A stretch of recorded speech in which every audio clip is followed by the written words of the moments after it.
Hello and welcome to the part 4 of the inventory chapter. अब तक हमने पिछली 3 क्लासेस में क्या देखा, तो हमने पहली क्लास में देखा था कि what is the meaning of inventory and what are the types of inventory. फिर हमने क्लास 2 में देखा था why do we need inventory valuation, जहां पे हमने क्लॉसेस पढ़े थे और एग्जांपल्स यूज किए थे कि कैसे कैसे इन्वेंटरी की वैल्यूएशन आपके फाइनेंशियल स्टेटमेंट हो चाहे आपकी लिक्विडिटी एनालिसिस हो, उन सबको इफेक्ट करती है। फिर हमने थर्ड क्लास में पढ़ा था इन्वेंटरी वैल्यूएशन का प्रिंसिपल, जो कहता है कि inventory should be valued at a lower of cost और एनआरवी।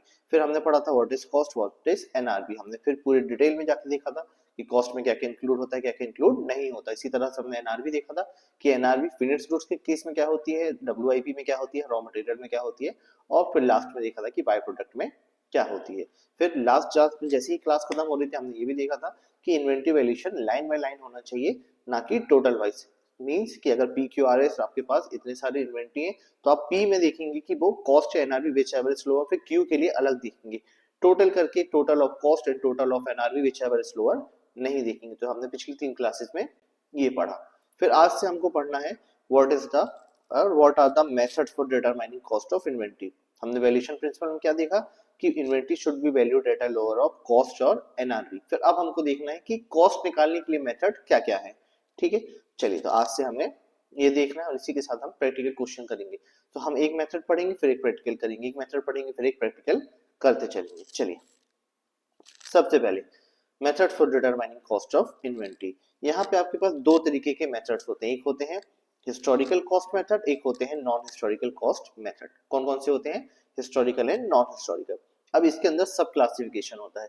हिस्टोरिकल में कुछ टाइप्स है, नॉन हिस्टोरिकल में कुछ टाइप है। हम पहले हिस्टोरिकल्स के पूरे टाइप पढ़ेंगे, उसके बाद आएंगे नॉन हिस्टोरिकल में, फिर उसके टाइप्स को देखेंगे। ठीक है, हिस्टोरिकल एंड नॉन हिस्टोरिकल में क्या फर्क है? हिस्टोरिकल मतलब जो पहले से होता हुआ आ रहा है, जिसमें पुरानी बातों की अहमियत होती है, उसे हम बोलते हैं हिस्टोरिकल कॉस्ट मेथड। और जो होती है नॉन हिस्टोरिकल, उसमें क्या होता है कि पुराना जितने में खरीदा, जितने में परचेज किया, उसकी बातें कम होती है। तो एक होता है हिस्टोरिकल, एक होता है नॉन हिस्टोरिकल। अभी हमें सबसे पहले पढ़ना है what are the historical method for valuation of cost of inventory.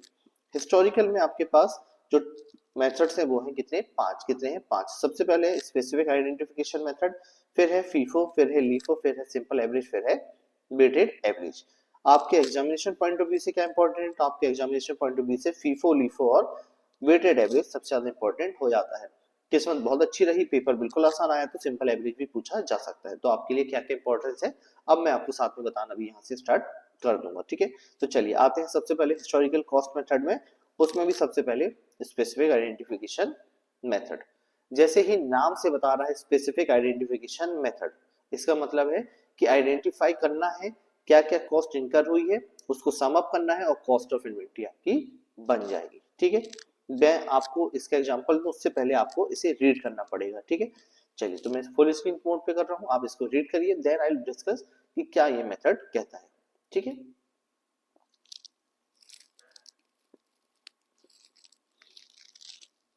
pricing under this method is based on actual physical flow of goods, is based on actual physical flow of goods। मतलब जितना actually में goods लगेंगे उनका sum up हम करेंगे तो वो निकलेगी हमारी कॉस्ट ऑफ इन्वेंटरी। ठीक है, क्या हो इसका एग्जांपल होता है मैं आपको बताता हूँ। This method is generally used to ascertain the cost of inventories of items that are not ordinary interchangeable and their value is high।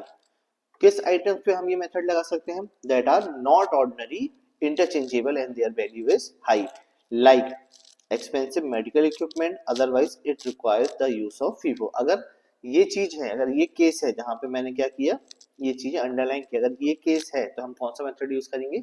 Specific identification method. लेकिन अगर ये चीज नहीं है, अदरवाइज अदरवाइज अगर ये मेथड नहीं है, जहां पे स्पेसिफिक आइडेंटिफिकेशन नहीं है, नॉट ऑर्डिनरी इंटरचेंजेबल नहीं है और वैल्यू भी हाई नहीं है, तो हम कौन सा मेथड यूज करेंगे?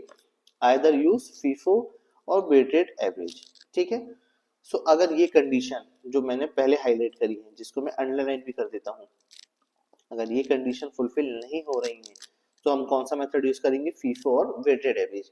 लेकिन अगर ये कंडीशन फुलफिल होती है तो हमें कौन सा मेथड यूज करना है? Specific identification method. ठीक है, अब जो लाइंस मैंने अंडरलाइन करी है उन्हें जरा गौर से देखिए। पहला है that are not ordinary interchangeable and their value is high. ठीक है, बस इस बातों का ध्यान रखिएगा। आपको समझ में आ जाएगा कि कब ये केस यूज होता है, कब ये मेथड यूज होती है। ठीक है, चलिए अब देते हैं स्पेसिफिक आइडेंटिफिकेशन मेथड का एग्जांपल। सपोज एयरप्लेन्स हैं, पूरे वर्ल्ड में एयरप्लेन्स की कौन कौन सी कंपनी बनाती है आपको पता है? मेजरली दो कंपनी, एक है एयरबस और एक है बोइंग। जितने भी प्लेन्स होंगे बस ये दो कंपनीज ही मैन्युफैक्चर करती हैं। पर ये क्या कार की तरह मैन्युफैक्चर करती हैं कि बना के रख दिए फिर आप आके खरीदते हैं? नहीं, ये ऑर्डर्स पे मैन्युफैक्चरिंग करती हैं। जैसे सपोज बोइंग को ऑर्डर रिसीव हुआ है सऊदी से, सऊदी मतलब सऊदी अरेबिया, बोइंग को ऑर्डर रिसीव हुआ है from Saudi Arabia to construct a plane for their leader, to construct a plane for their leader. Saudi का लीडर कौन है? सऊदी का लीडर कौन है? Mohammed bin Salman, MBS। Saudi का लीडर कौन है? मोहम्मद बिन सलमान, सऊदी के लीडर है। ठीक, इनके लिए प्लेन मैन्युफैक्चर करना किसको? बोइंग को। ऑर्डर कौन दे रहा है? Saudi Arabia. प्लेन की कुछ स्पेसिफिकेशन है कि ये मिसाइल प्रूफ होना चाहिए, ये इसमें गोल्ड प्लेटेड होना चाहिए इंटीरियर, इसमें टीवी होना चाहिए, इसमें एंटरटेनमेंट होना चाहिए और अदर रिक्वायरमेंट जो मोहम्मद बिन सलमान को लगती है या फिर सऊदी के प्रिंस को लगती है। ठीक है, प्रिंस पहले थे अब तो किंग हो गए हैं। ठीक है, तो ये सारी रिक्वायरमेंट है। अब बताइए क्या बोइंग ये रिक्वायरमेंट के साथ हमेशा प्लेन रेडी रखता है क्या? नहीं रखता है। जैसे ही ऑर्डर आता है, जैसे स्पेसिफिकेशन का ऑर्डर आता है उस अकॉर्डिंग प्लेन मैन्युफैक्चरिंग होती है। ठीक, तो ये मान लीजिए इसकी रिक्वायरमेंट है।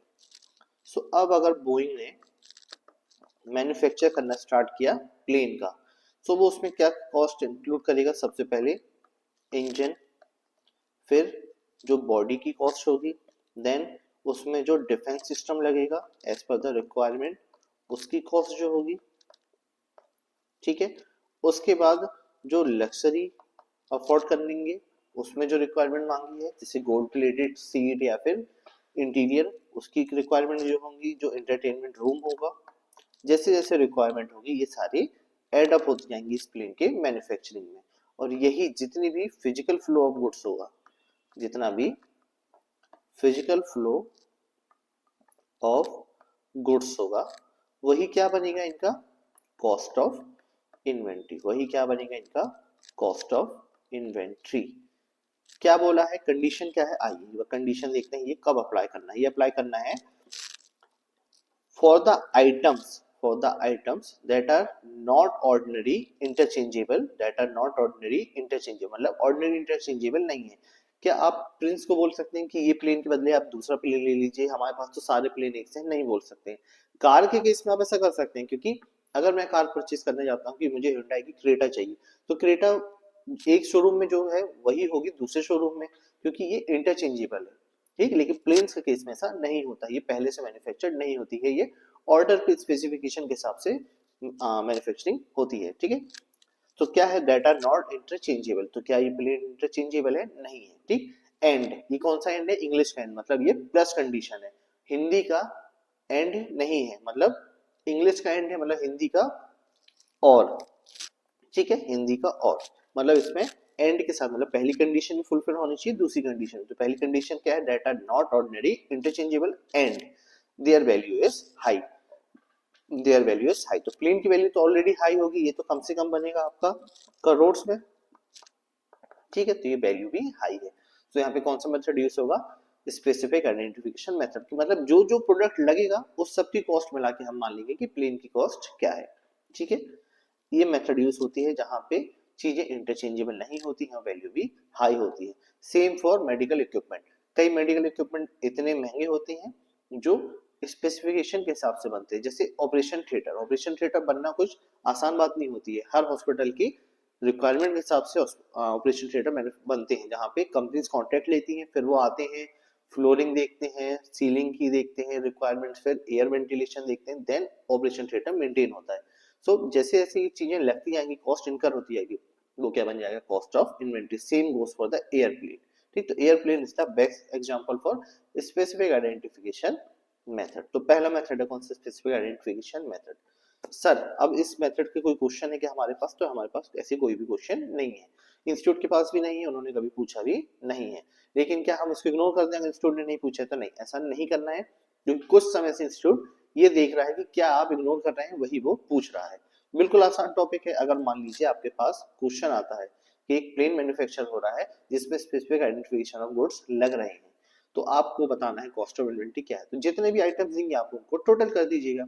सपोज आपके पास यहाँ पे ही वैल्यू आती है कि इंजन आपके पास लगा है 1 CR का, बॉडी है 2 CR की, लग्जरी आइटम्स लगे हैं 5 CR के, डिफेंस सिस्टम लगा है 8 CR का, तो कितना हो गया, ये हो गया 16 CR। This is the cost of your inventory of the plane. ठीक है, तो इस तरीके से हम ये क्वेश्चन कर पाएंगे जैसे ही अगर आता है। ठीक, हमारे पास अभी कोई क्वेश्चन नहीं है, इंस्टीट्यूट ने नहीं पूछा है। ठीक है, तो जैसे ही कभी क्वेश्चन आएगा तो हम इसको कर पाएंगे, इसलिए इस टॉपिक इग्नोर नहीं करना है। अभी तक पूछा नहीं इसका मतलब ये नहीं कि कभी नहीं पूछेगा, ये आईसीआई है, ये आपका 11 12 आपका बोर्ड सीबीएसई एमपी बोर्ड कुछ भी नहीं है। ठीक है, पूछने को आएगा तो कुछ भी पूछ सकता है, और बहाना भी नहीं है क्योंकि बुक में तो ऑलरेडी है। ठीक है, चलिए। सो अगर कोई भी item that are not interchangeable and their value is high, तो अगर ये कंडीशन फुलफिल होती है तो कौन सी मेथड लगेगी, स्पेसिफिक आइडेंटिफिकेशन मेथड। अदरवाइज कौन सी मेथड लगेगी, फीफो या वेटेड एवरेज। ठीक है, चलिए फिर आते हैं next method, that is FIFO. FIFO का मतलब ये फुटबॉल वाला फीफे से रिलेटेड नहीं है, इसका मतलब होता है फीफो, FIFO, फुल फॉर्म होता है फर्स्ट इन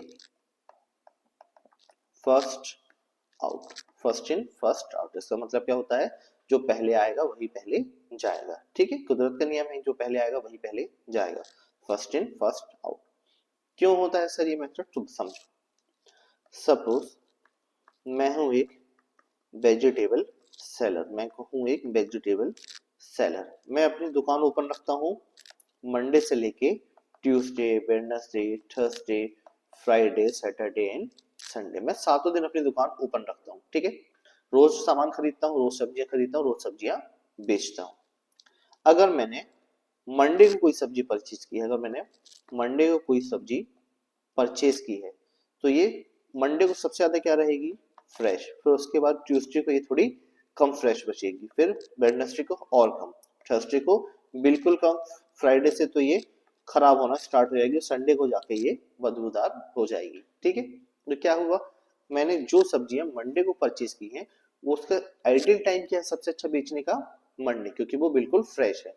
जैसे जैसे दिन बीतते जाएंगे वो चीजें खराब होना स्टार्ट हो जाएंगी। ठीक है, तो बेस्ट टाइम क्या है बेचने का, जितना पहले बेच सको उसको ही, जितना पहले बेच सको वही कोशिश हमको करनी है। ठीक है, सो यहाँ पे कौन सी मेथड यूज करूंगा मैं, फीफो, दैट इज मंडे को जो मैंने सब्जियां परचेज की हैं फर्स्ट इन, उसको ही मैं क्या करूंगा, फर्स्ट आउट।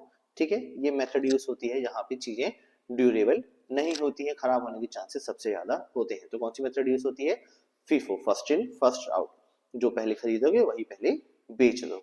ठीक है, तो ये मेथड हम यूज करते हैं किस केसेस में, जहां पे ऐसा होता है।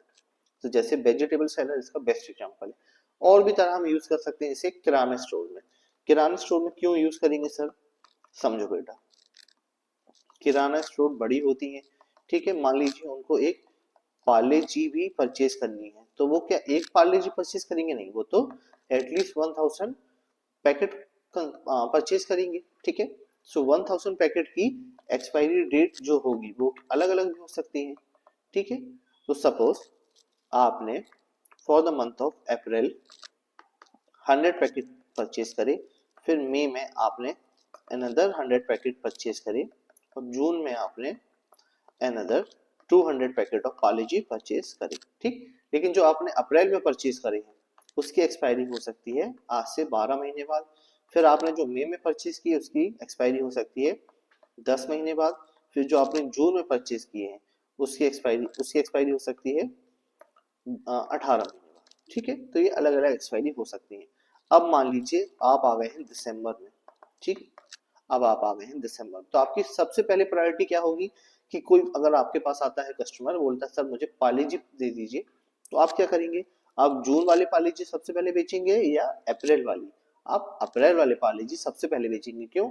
क्योंकि अप्रैल के वाली पॉलिसी जल्दी एक्सपायर होने वाले हैं, अप्रैल वाली पॉलिसी जल्दी एक्सपायर होने वाले। तो अगर आप अप्रैल की पॉलिसी पहले नहीं बेचेंगे और जून जून की बेच के पूरी खत्म कर देंगे, तो फिर क्या बचेगा आपके पास? जून का जो स्टॉक जिसकी एक्सपायरी आज से 18 महीने बाद थी, वो बिक गया, वो तो बिक गया, लेकिन जो अप्रैल की पॉलिसी है वो अभी भी आपके पास है। और मान लीजिए इस 100 पैकेट्स में से 80 पैकेट्स खराब हो गए, इस 100 पैकेट्स में से 80 पैकेट्स खराब हो गए, तो ये क्या हो जाएगा आपके लिए?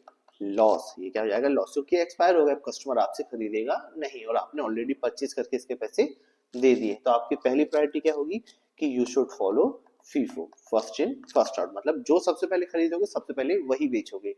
ठीक है, जो सबसे पहले खरीदोगे सबसे पहले वही बेचोगे। तो अगर मान लीजिए आपके पास अदर अदर कंसाइनमेंट आते हैं, एक आता है अप्रैल में, फिर आता है मई में, फिर आता है जून में। तो अगर आपके पास अप्रैल में आपने 100 पैकेट परचेज करे हैं, मई में आपने 200 पैकेट परचेज करे हैं और जून में आपने 300 पैकेट परचेज करे हैं। ठीक है, ये आपने परचेज किया है। What is this? This is your purchase.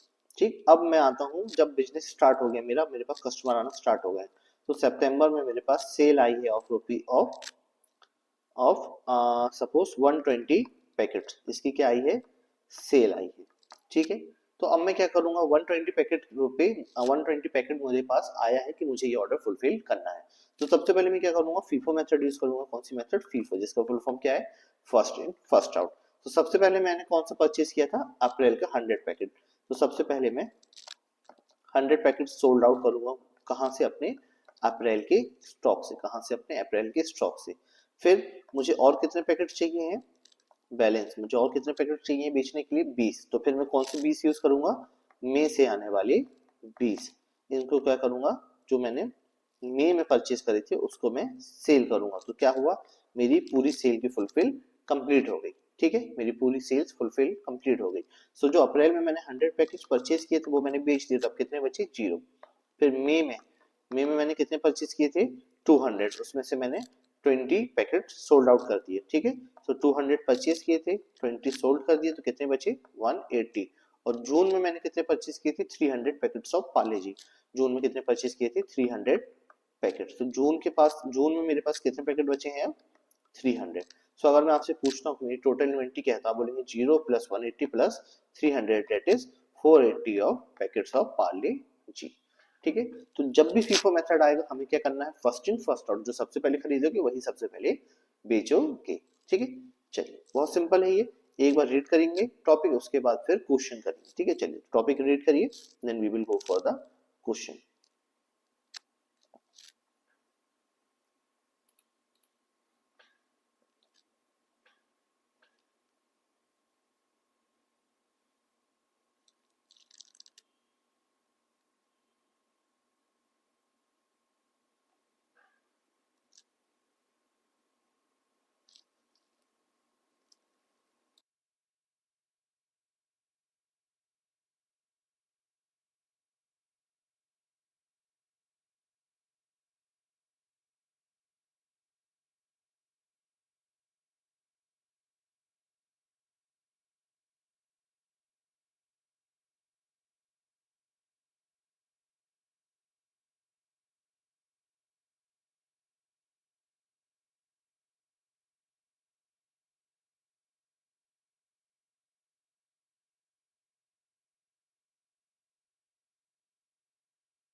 चलो रीड करते हैं साथ में। एक बार आपने अगर रीडिंग कर ली है तो अच्छी बात है, नहीं करी है तो और अच्छी बात है।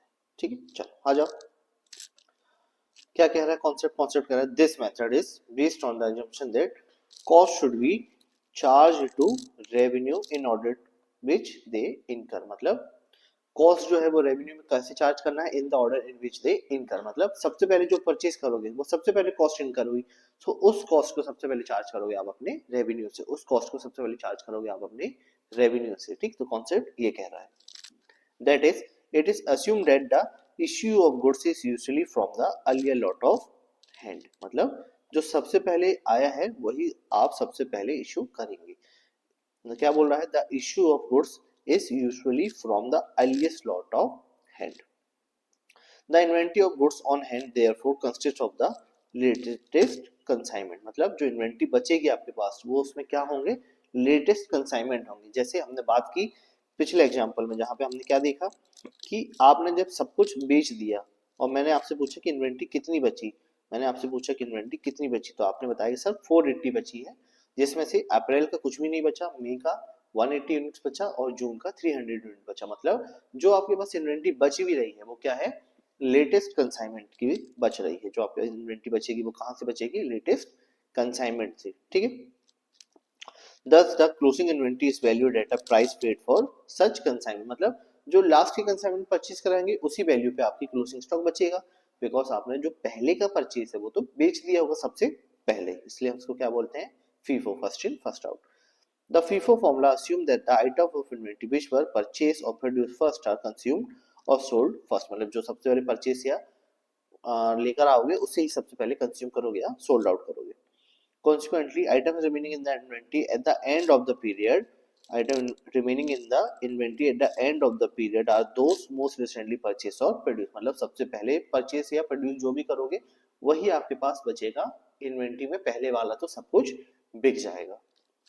Under inflationary condition FIFO will show the lowest cost of goods sold. ठीक है, इसको ग्रीन से मार्क कर लीजिए, इसको अंडरलाइन कर लीजिए, बहुत इंपॉर्टेंट है। ठीक, एक बार क्वेश्चन करेंगे उसके बाद में इस कॉन्सेप्ट को आपको समझाऊंगा। एमसीक्यू में बार बार इंस्टीट्यूट आपसे ये पूछता है। ठीक है, और बच्चों को समझ में नहीं आता, कुछ बच्चे याद करके चले आते हैं और वहां पे कर देते हैं, नंबर भी मिल जाता है, लेकिन हमको तो समझ के चलना है। ठीक है ना, हमको समझ के चलना है। ठीक, चलो तो इसको रीडिंग कर लिया फीफो का।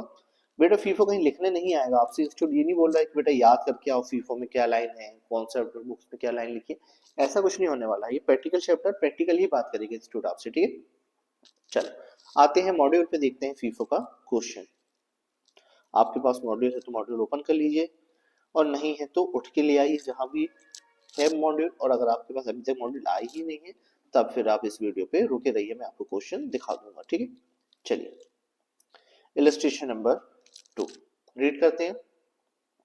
A manufacturer has the following record of purchase of condenser. Condenser क्या होते हैं, किसी भी मोटर जो होती है, पंखे जैसे कूलर, उस पे कंडेंसर लगते हैं। ठीक है, condenser which he uses while manufacturing radio set. ठीक है, रेडियो सेट पे भी कंडेंसर लगते हैं, तो ये रेडियो सेट वाले कंडेंसर की बात कर रहा है। आईसी चिप्स होती हैं, उसमें छोटे छोटे से आप देखेंगे जो सिलेंड्रिकल फॉर्म में टैबलेट टाइप की बोल सकते हैं आप, कैप्सूल जैसे बोल सकते हैं, जो उसमें बाइंड अप होते हैं, उसे क्या बोलते हैं, कंडेंसर। ठीक है, so a manufacturer has the following records of purchase of condenser which he uses while manufacturing radio set। ये क्या बनाता है, मैन्युफैक्चरिंग करता है रेडियो सेट की, जिसमें क्या लगते हैं, कंडेंसर। ठीक, हमने इन्वेंटरी के डेफिनेशन में पढ़ा था कि inventory is the item sold और item used in the manufacturing और प्रोडक्शन ऑफ सच गुड्स और सर्विसेज। तो ये क्या है, उस गुड्स और सर्विस को बनाने के लिए, उस गुड्स मतलब उस रेडियो को बनाने के लिए जो कंडेंसर लग रहे हैं वो क्या है, आपके पार्ट ऑफ इन्वेंटरी। ठीक है, जिसको उसने परचेज किया है 4th ऑफ दिसंबर को 900 यूनिट्स ऑफ ₹50 पर यूनिट, फिर 10th of December को 400 units at the rate of ₹55, then 11th of December को 300 units at the rate of ₹55, then 19th of December को 200 units at the rate of ₹60, then 28th of December को 800 units at the rate of ₹47। ये क्या किया है, purchase किया है। then 1600 units were sold during the month of December till 18th of December, मतलब 18 दिसंबर तक 1600 यूनिट्स वर इशूड हो गई, मतलब आपने अपने इन्वेंट्री अपना स्टोर से उठा के दे दिया है प्रोडक्शन वालों को कि लो बना लो, कंडेंसर उठा के दे दियो, क्योंकि प्रोडक्शन में जहाँ रेडियो बन रहे थे उन्होंने बोला कि भाई 1600 कंडेंसर चाहिए, तो आपने उठा के बोला कि ये लो 1600 कंडेंसर और उसके रेडियो बना लो। ठीक, तो 18 दिसंबर तक आपके 1600 कंडेंसर इश्यू हो गए हैं। Calculate the value of closing inventory, calculate the value of closing inventory. ठीक, तो हमें क्या निकालना है, वैल्यू ऑफ क्लोजिंग इन्वेंट्री। आप बोलेंगे सर लिखा ही नहीं है, फीफो से करना है कि कौन सी मेथड से करना है, स्पेसिफिक आइडेंटिफिकेशन से करना है। बेटा यहाँ नहीं लिखा है, लेकिन जब पेपर में आएगा तो लिखा होगा। सर कैसे मालूम, क्योंकि बेटा यहाँ जो ये टॉपिक है ना, ये टॉपिक ही है फीफो का, तो इस टॉपिक के अंदर जो भी क्वेश्चन होगा ना वो फीफो से ही सॉल्व होगा। लेकिन पेपर में टॉपिक वाइज तो आएगा नहीं, तो वहाँ पे क्वेश्चन लिख के देगा कि as per FIFO, LIFO, weighted average और स्पेसिफिक आइडेंटिफिकेशन मेथड, तो वहाँ पे ये चीजें आपको क्लेरिफाई हो जाएंगी। ठीक है, चलिए तो आते हैं इलस्ट्रेशन नंबर 2। सॉल्व करना स्टार्ट करना है किस मेथड से, फीफो मेथड से। ठीक है, अब आप समझो, अब आप समझो, आपके पास फॉर्मेट होना चाहिए, मैं आपको यही बना देता हूं, पर्टिकुलर, ठीक है, date, particular, quantity, price and amount, quantity, price and amount. ठीक है, आप इसको अच्छे से लाइन ड्रॉ कर सकते हैं।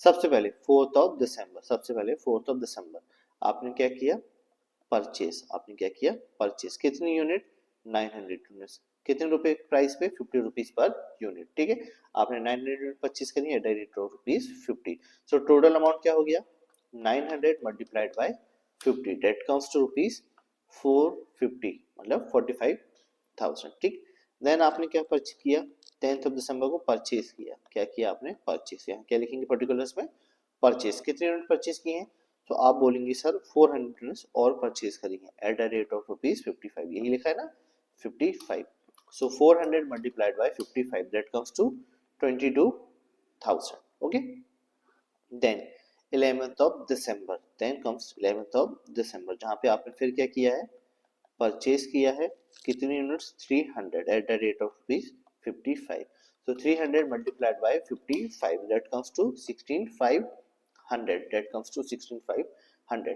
प्राइसेस बेटा चेंज होती है ना, आप ये नहीं बोल सकते कि सर पहले तो सस्ते में खरीदा था, अगली बार खरीदा महंगा, ऐसा तो होता ही है। किसी दिन आपको आलू प्याज सस्ते मिलेंगे, अगले दिन आपको महंगे मिलेंगे, उसके बाद हो सकता है और सस्ते मिल जाए, तो ये तो बेटा मार्केट में चेंज होता ही है ना। इकोनॉमिक्स में आपने पढ़ा होगा, change in price due to demand and supply. Then comes 19th of December, लेकिन बच्चे गलत कहाँ करते हैं, आप सब कुछ यहाँ लाइन से लिख देंगे, नहीं, आपको ध्यान रखना है कि 11th ऑफ दिसंबर तक तो सब कुछ ठीक चल रहा था, हम परचेज कर रहे थे, फिर हमने क्या किया, 1600 इशू कर दी, कब, टिल 18th ऑफ दिसंबर, हमने 1600 यूनिट इशू कर दी 18th ऑफ दिसंबर को। ठीक है, तो आपको अब क्या करना है, इशू, अब आपको क्या करना है, इशू करनी है यूनिट्स। ठीक है, आपको यूनिट्स इशू करनी है, कब करेंगे, 18th ऑफ दिसंबर को।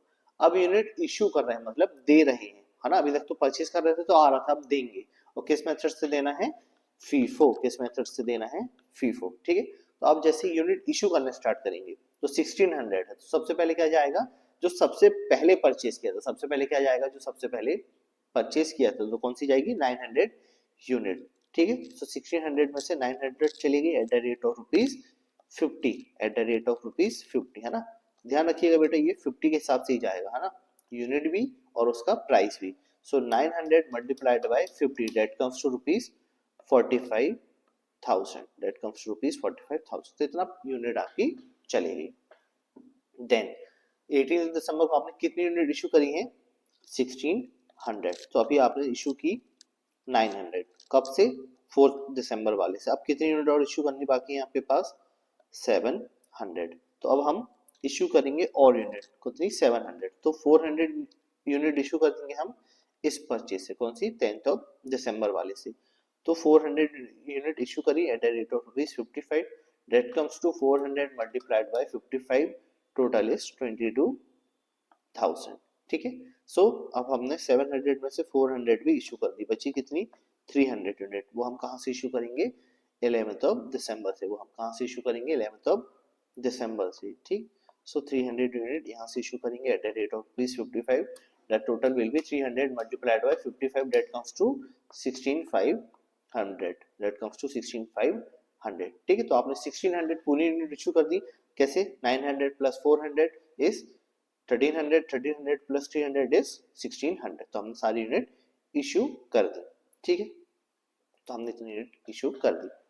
फिर आते हैं और आगे के डेट्स पे, 19th of December and 28th of December, ठीक है, तो अब हम लिखेंगे 19th ऑफ दिसंबर। आपने क्या किया, परचेज किया, आपने अगेन परचेज किया 200 unit eight the rate of rupees 68, आपने क्या किया, परचेज किया, तो हम लिखेंगे purchase 200 units at the rate of 60 each, so 200 multiplied by 60 that comes to 12,000। बेटा कैलकुलेटर लेके बैठिएगा जब भी आप पढ़ने बैठेंगे, सीए का पेपर है, आपसे कैलकुलेटर एक्सपेक्ट करता है कि एग्जामिनर, ठीक है, बच्चों का पेपर कहाँ छूटता है, जहाँ पे कैलकुलेटर की स्पीड स्लो हो जाती है, तो बनता सब है, लेकिन पेपर में कैलकुलेटर ही नहीं चलाते आता, स्पीड ही नहीं है, तो पूरा पेपर छूट जाता है। तो 100 का अकाउंट्स का पेपर है और 60 का करोगे तो कैसे आएंगे बेटा 60, फिर तो आएंगे 35 40, है ना, ठीक। चलो, तो 19th ऑफ दिसंबर, फिर आएगा 28th ऑफ दिसंबर, अगेन आपने क्या किया, परचेज, ठीक, कितनी unit, 800 at the rate of rupees 47, so 800 multiplied by 47 that comes to 37,600, that comes to 37,600, ठीक है। चलिए, सो क्या हुआ, हमने जितनी परचेज करी फिर उसमें से इशू भी कर दी, फिर आगे जो परचेज करी उसको भी हमने यहाँ पे लिख लिया, ठीक है। अब पूछ रहा है क्वेश्चन, क्या क्वेश्चन पूछ रहा है, calculate value of closing inventory, ठीक है, तो निकाल देते हैं, टोटल करना स्टार्ट करते हैं और वैल्यू ऑफ इन्वेंट्री आ जाएगी। चलिए, पहले क्वांटिटी का टोटल करेंगे तो क्या आएगा, 900 plus 400 plus 300 plus, sorry minus, फिर आएगा क्या, minus 900 minus 400 minus 300 plus 200 plus 800, that comes to the total of 1000 unit, that comes to the total of 1000 unit, ठीक। फिर अब हम क्या देखेंगे, प्राइस, लेकिन प्राइस यहाँ से नहीं देखेंगे, हम अमाउंट देखेंगे, ठीक है। अमाउंट कैसे देखेंगे, 45,000 plus 22,000 plus 16,500 minus 45,000 minus 22,000 minus 16,500 plus 12,000 plus 37,600, that comes to a total of rupees 49,600, और आप प्राइस का टोटल नहीं करेंगे क्योंकि ये वेटेड एवरेज नहीं है, ये फीफो है। वेटेड एवरेज क्या होता है वो हम बाद में पढ़ेंगे, लेकिन ये क्या है, फीफो, तो हम प्राइस का टोटल नहीं करेंगे, हम अमाउंट का टोटल करेंगे, ठीक है। तो क्लोजिंग इन्वेंटरी क्या है कि 1000 यूनिट्स है मेरे पास कंडेंसर के of rupees, of value of rupees 49,600, ठीक है। अब अगर आपने थोड़ा ध्यान से देखा होगा तो आपने देखा होगा कि सर इतना टोटल करने की जरूरत ही नहीं थी, अगर हम सिर्फ इतना टोटल कर लेते, अगर हम सिर्फ इतना भी टोटल कर लेते तो भी हमारा आंसर आ जाता। अगर हम सिर्फ इतना टोटल करते ना, जहाँ पे हमने क्या है 19 December purchase 200 units at the rate of 16 and 28 December purchase 800 units at the rate of 47 भी करते तो हमारा ये आंसर आ जाता, हमारा ये आंसर आ जाता। हाँ बेटा आ जाता, क्यों, क्योंकि ये फीफो है, पहले वाला सब कुछ चला गया तो जो बचा वही है क्या, आपका फीफो मेथड के हिसाब से वैल्यूएशन। तो क्या बोलते हैं कि फीफो में जो कॉस्ट ऑफ इन्वेंट्री बचेगी, फीफो में जो कॉस्ट ऑफ इन्वेंट्री बचेगी वो क्या होगी, हमेशा लेटेस्ट होगी, वो होगी क्या, हमेशा लेटेस्ट। तो हमारे पास जो लास्ट में हमने परचेज किया वही लेटेस्ट बचा है, ठीक है। चलिए, so this is the value of your inventory और value of your closing stock. चलो आंसर चेक करते हैं, ये है सॉल्यूशन। कितनी यूनिट बची हैं, 800 एंड 200, मतलब हमारी भी इतनी बची थी, और कितना प्राइस आ रहा है 49,600, कितना आ रहा है 49,600, तो हमारा भी 49,600 आया, इनका भी 49,600 आ गया। So answer is correct, answer is correct. अब आप बोलेंगे सर फॉर्मेट कौन सा यूज करना है, आप बोलेंगे सर क्वेश्चन में फॉर्मेट कौन सा यूज करना है, आपका दिया हुआ जो आपने बताया जैसे ये वाला, या फिर इंस्टीट्यूट का दिया हुआ, वो मुझे आपको यूज करना है जो मैंने आपको बताया, ठीक। मतलब कि कोई भी टीचर आपको जो फॉर्मेट बताएगा आपको वही यूज करना है, क्योंकि टीचर्स का फॉर्मेट हर क्वेश्चन में सेम होगा, टीचर्स का फॉर्मेट हर क्वेश्चन में सेम होगा, लेकिन जो एग्जामिनर है, जो बुक्स बनाते हैं, उनके लिए हर फॉर्मेट सेम नहीं होता है। हर साल एग्जामिनेशन कम्युनिटी चेंज होती है, न्यू न्यू क्वेश्चन आते हैं, न्यू न्यू मेथड से सॉल्व होते हैं, तो आपको इसी बुक में सेम तरह के क्वेश्चन अलग अलग तरीके से सॉल्व होकर मिलेंगे, ठीक है। लेकिन टीचर्स ऐसा नहीं करते हैं, तो जो टीचर्स आपको बता रहे हैं, जो मेथड आप फॉलो कर रहे हैं वही मेथड फॉलो करिएगा, वही फॉर्मेटिंग यूज करिएगा, अलग अलग क्वेश्चन के हिसाब से फॉर्मेटिंग चेंज मत करिएगा, बिकॉज क्योंकि आपको पेपर देना है, तो आप इतने सारे मेथड के साथ साथ फॉर्मूले थोड़ी याद रखेंगे या फिर फॉर्मेट थोड़ी याद रखेंगे, आपको तो एक ही फॉर्मेट याद रखना है, उसी तरीके से सारे क्वेश्चन सॉल्व करना है, ठीक है। तो दिस इज द फॉर्मेट। अगर आपको लिखना है तो मैं आपको 2 मिनट देता हूँ, आप चाहें तो वीडियो पॉज कर लीजिए और लिख लीजिए, ठीक है, बुक में ही लिख लीजिए चल जाएगा, और आप चाहते हैं तो इसको स्क्रीनशॉट लेके बाद में भी देख सकते हैं, ठीक है। 2 मिनट है आपके पास।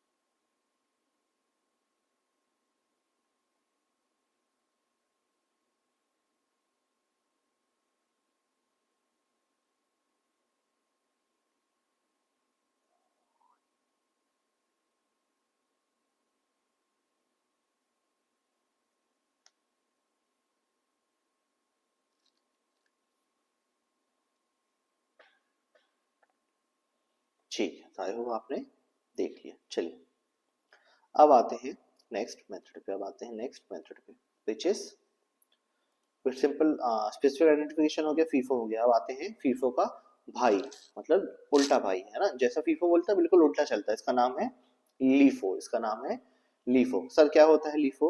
फीफो का उल्टा। उल्टा मतलब फीफो क्या बोलता है? फीफो बोलता है first in first out. FIFO क्या बोलता है? First in first out. ठीक, फिर आता है लीफो। लीफो कहता है लास्ट इन फर्स्ट आउट।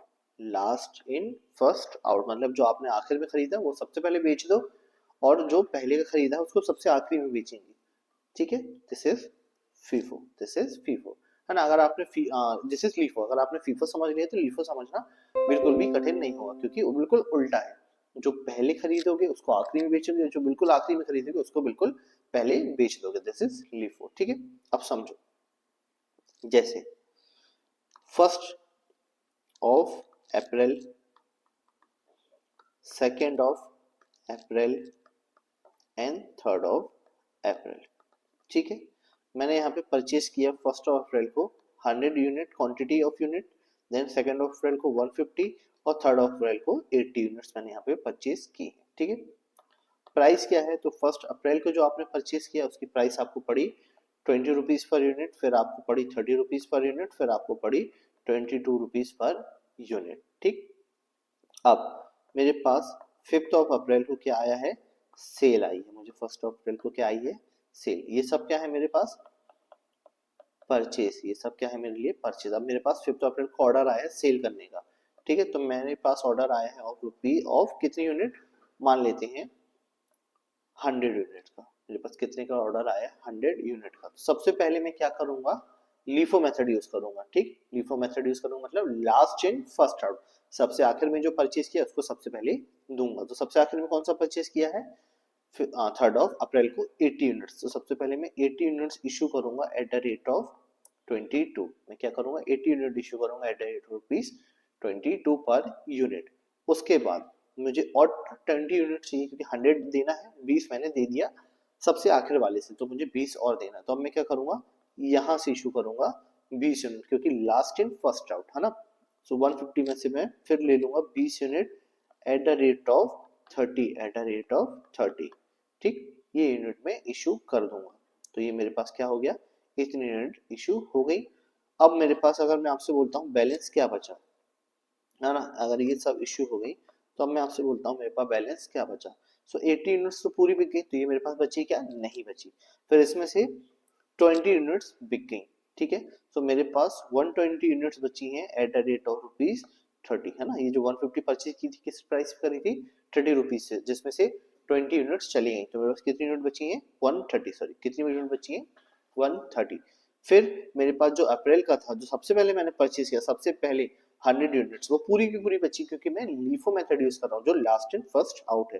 तो 100 यूनिट्स पूरी बची हैं एट द रेट ऑफ 20। ठीक है, तो आपसे पूछता हूँ कि वैल्यू क्या है, तो आप बोलेंगे जो आपके पास 130 यूनिट्स हैं जिसकी वैल्यू है 30 पर यूनिट, वो है 3900 की, और जो 100 यूनिट्स हैं जिसकी वैल्यू है 20, वो है 2000 रुपीज की। तो आपके पास टोटल वैल्यू बची है 5900 of value of closing stock, और कितनी यूनिट है? 230। ठीक है, तो ये है आपका लीफो मेथड, जहां पे जो आखिर में आएगा वो सबसे पहले जाएगा।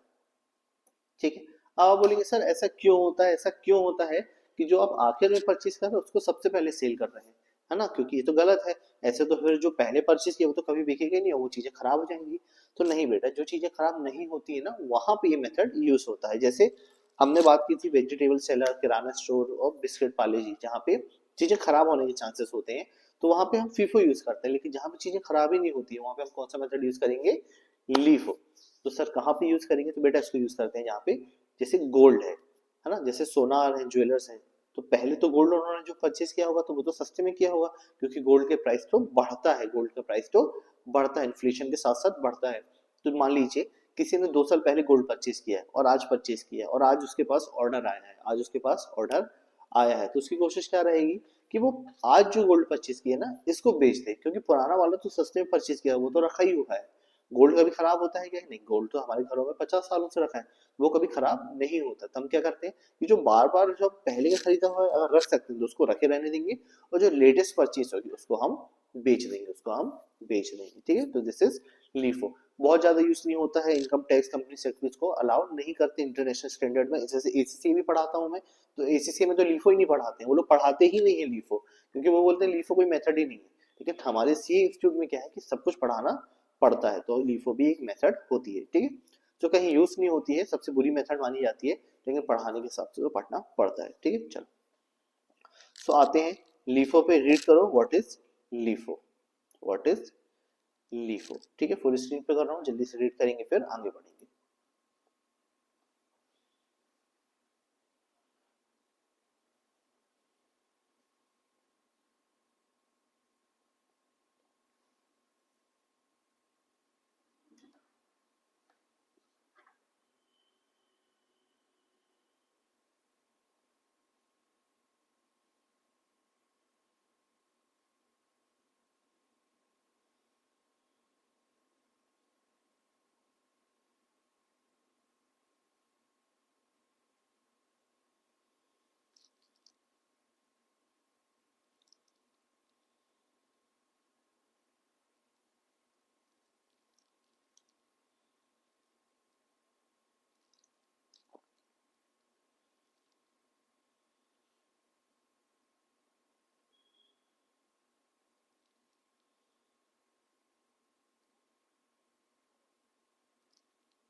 चलो तो रीड कर लिया, एक बार अंडरलाइन कर लेते हैं क्या क्या इसमें इंपॉर्टेंट है।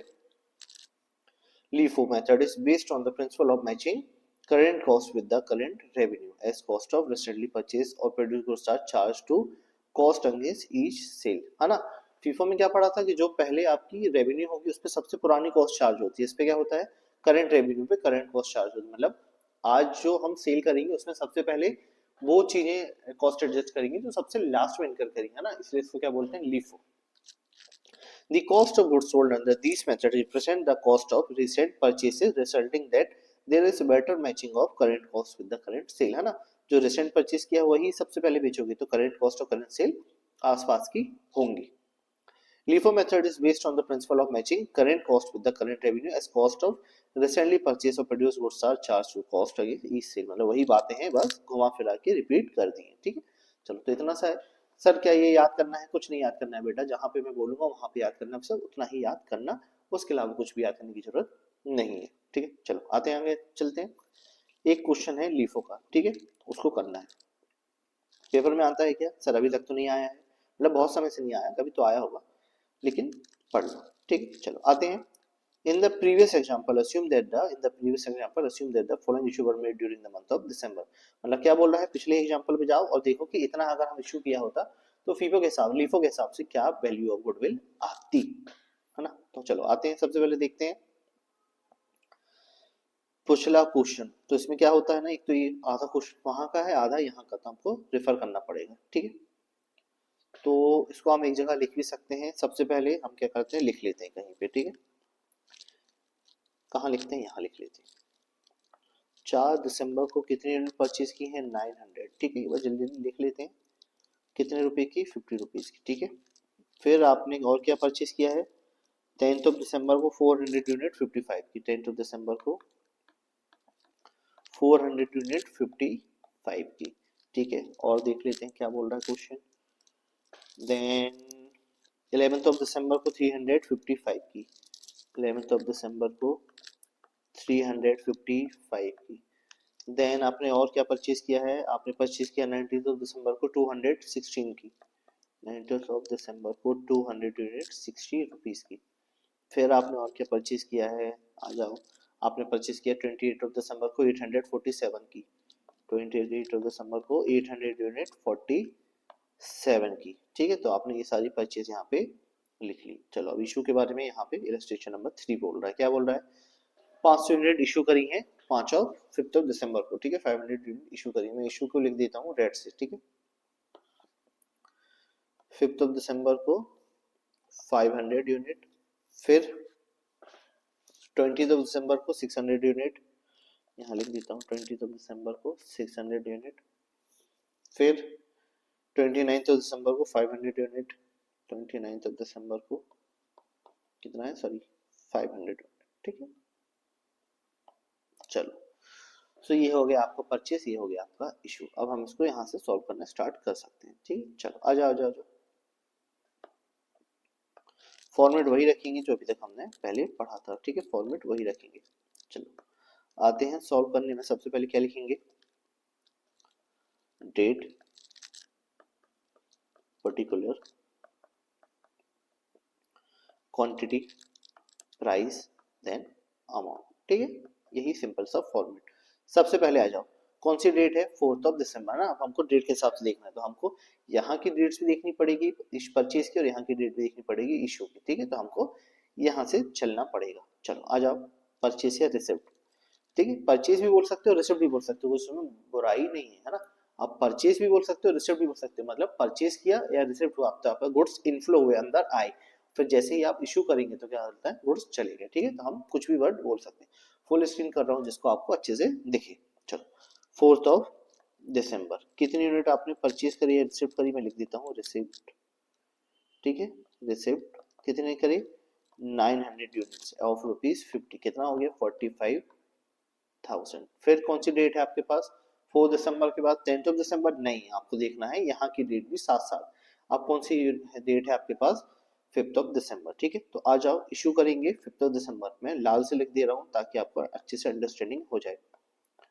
इशू करेंगे 500 यूनिट, है ना, 500 है 5 दिसंबर को, कितनी 500, ठीक है। तो इशू करेंगे। सर प्राइस तो बताया नहीं, किस प्राइस पे इशू करना है बेटा, यही तो आपको बताना है, यही तो आपको बताना है कि लीफो मेथड है, तो जो लास्ट में परचेज किया उसकी ही प्राइस पे आप इशू करेंगे। तो लास्ट परचेज क्या है, ये 4 दिसंबर वाली, तो इसी प्राइस पे आप क्या करेंगे, इशू करेंगे। तो 500 एट द रेट ऑफ ₹50, कितना हो गया 25,000। आप इतना इशू कर देंगे, आप इतना इशू कर देंगे, ठीक है। तो 4 दिसंबर हो गया, 5 दिसंबर हो गया। अब कौन सी डेट है आपके पास, अब आपके पास डेट है 10 दिसंबर। अब आपके पास डेट है 10 दिसंबर। चलिए तो आते हैं 10 दिसंबर को, कितनी यूनिट है आपके पास, कितनी यूनिट परचेज किया आपने, 400 यूनिट, कितनी यूनिट परचेज करी 400 एट द रेट ऑफ ₹55, ठीक है। तो आप क्या करेंगे, receipt 400 units at the rate of ₹55, 400 multiplied by 55, that comes to the total of ₹22,000, ठीक है। आप भी कैलकुलेटर में साथ साथ करते चलिएगा। चलिए फिर आते हैं, कौन सी डेट है 10 दिसंबर के बाद, 11 दिसंबर, ठीक है। कौन सी डेट है, 11 दिसंबर, ठीक है। चलिए तो आ गए 11 दिसंबर में, कितनी यूनिट आपने परचेज करी, मतलब रिसिप्ट करी, 300 units at the rate of ₹55, 300 unit आपने परचेज करी एट द रेट ऑफ ₹55। तो 355 is equals to comes to the total of 300 multiplied by 55, 1605, 16,500, ठीक है। 11 दिसंबर भी हो गया, फिर आता है 19 दिसंबर, फिर आता है 19 दिसंबर, ठीक है।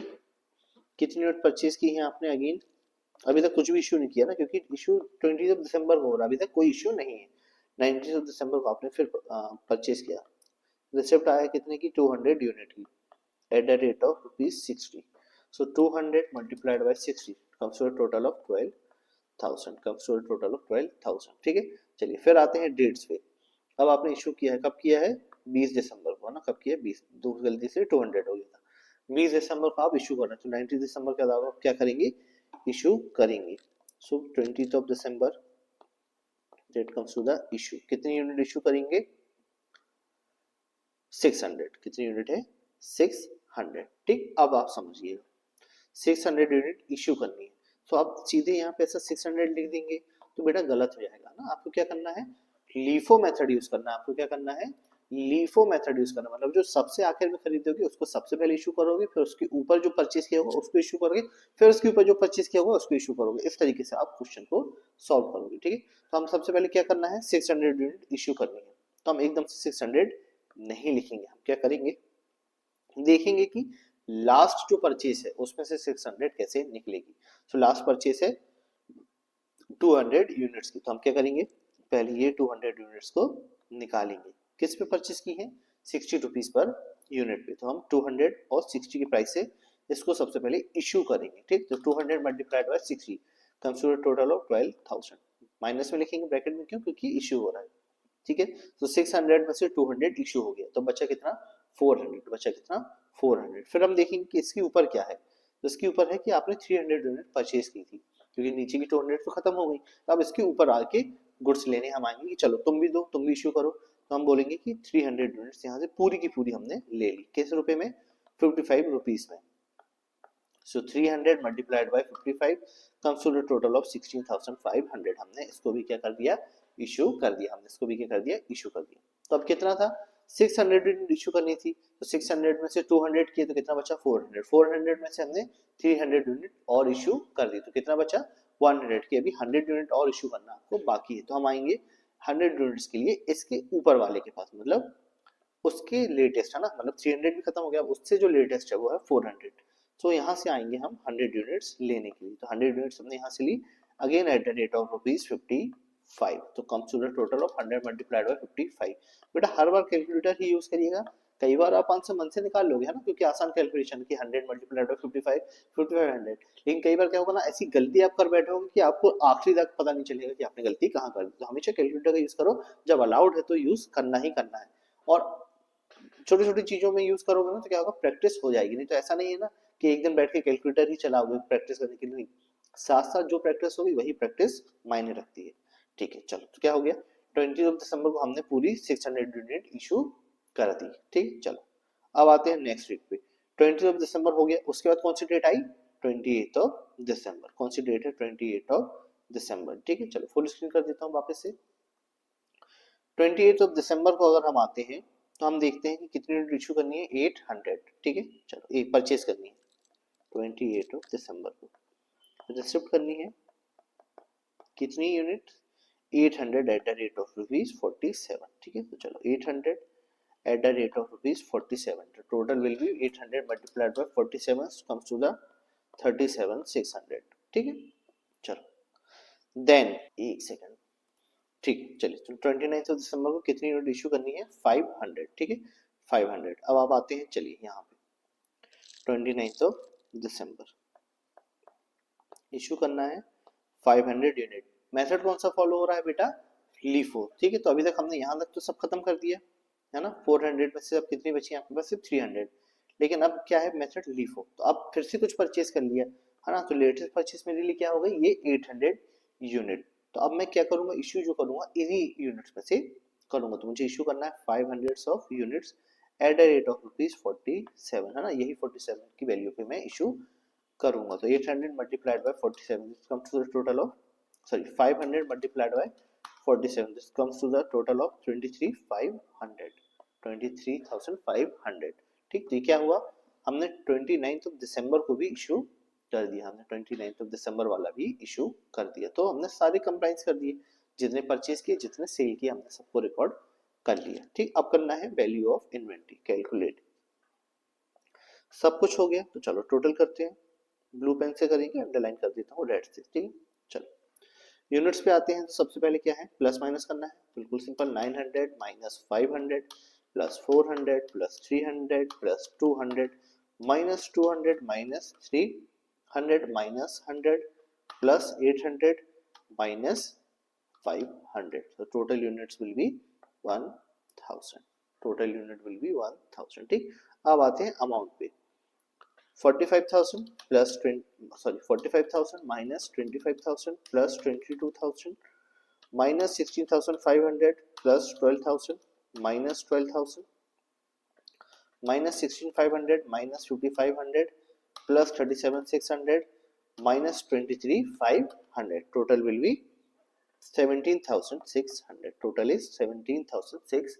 600। क्या आया ये आपका टोटल वैल्यू ऑफ इन्वेंट्री। इसको क्या बोलते हैं, वैल्यू ऑफ क्लोजिंग स्टॉक और इन्वेंट्री, है ना, विच एवर यू वांट, आप कुछ भी कह सकते हैं, ठीक है। तो वैल्यू ऑफ क्लोजिंग स्टॉक और इन्वेंट्री क्या है, 17,600। लीफो थोड़ा सा कॉम्प्लिकेटेड लगता है फीफो के सामने, लेकिन जैसे जैसे करते आओगे ना, प्रैक्टिस हो जाएगी, आपको बहुत चीजें आसान लगेगी। जैसे करते आओगे, प्रैक्टिस करोगे, चीजें बिल्कुल आसान हो जाएंगी, ठीक। तो this is the answer of your question, illustration number 3। चाहो तो लिख सकते हो, चाहो तो स्क्रीनशॉट ले सकते हो, चाहे तो इग्नोर भी कर सकते हो, ठीक है। इग्नोर करोगे तो आपको ही बाद में डाउट होगा, ठीक। तो आओगे इसी वीडियो में, व्यू किसको मिलेगा, मुझे, ठीक है। चलो आंसर चेक कर लेना है, बिल्कुल, है ना, टीचर पे भरोसा नहीं, आ जाओ,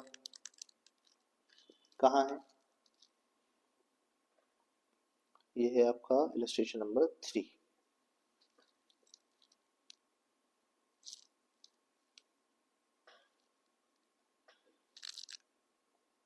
टोटल हमने किया था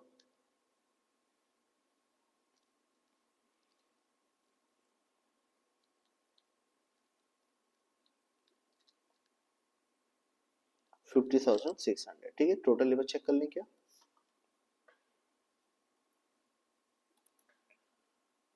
ठीक है।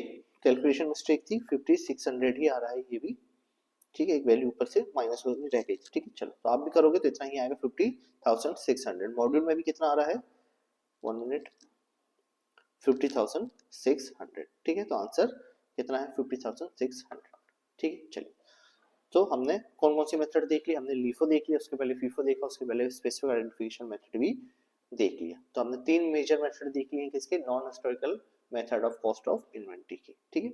और इसके साथ साथ क्वेश्चन भी कर लिए। अब आना है हमको सिंपल एवरेज, वेटेड एवरेज, और उसके बाद हम खत्म करेंगे नॉन हिस्टोरिकल मेथड को, ठीक है।